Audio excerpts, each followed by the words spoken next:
वाराणसी की तंग गलियों के बीच एक पुराना सा मकान, जिसकी दीवारों पर समय की परतें जमी हुई थीं। घर के भीतर हल्की रोशनी जल रही थी।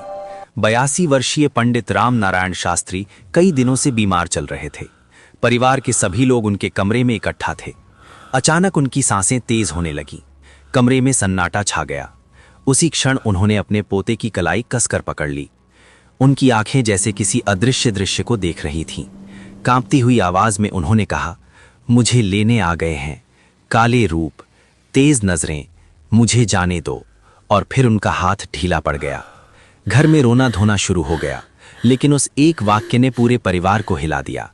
अगले दिन अंतिम संस्कार के बाद परिवार के एक बुजुर्ग ने धीमी आवाज में कहा, अब आत्मा की 13 दिन की यात्रा शुरू होती है, जैसा गरुड़ पुराण में लिखा है। यहीं से शुरू होता है वो रहस्य जिसने सदियों से लोगों को सोचने पर मजबूर किया है। मृत्यु के बाद आत्मा के साथ क्या होता? गरुड़ पुराण के अनुसार जब किसी मनुष्य की मृत्यु होती है तो उसकी आत्मा तुरंत शरीर से अलग हो जाती है। पहले 13 दिनों तक वो प्रेत अवस्था में रहती है। इस दौरान आत्मा अपने घर के आसपास रहती है, अपने परिजनों को देखती है, अपने शरीर की अंतिम संस्कार को भी देखती है। उसे अपने अधूरे कार्यों और मोह का एहसास होता है। 13वें दिन जब श्राद्ध और पिंडदान किया जाता है, तब आत्मा को आगे की यात्रा के लिए शक्ति मिलती है।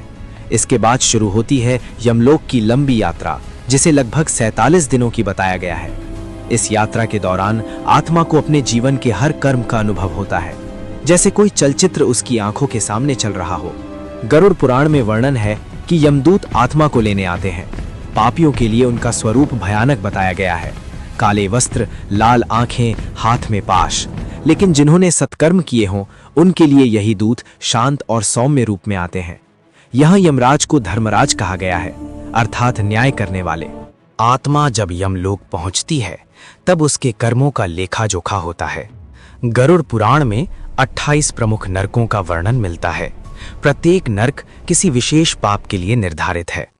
तामिस्र नरक उन लोगों के लिए बताया गया है जिन्होंने छल या विश्वासघात किया हो।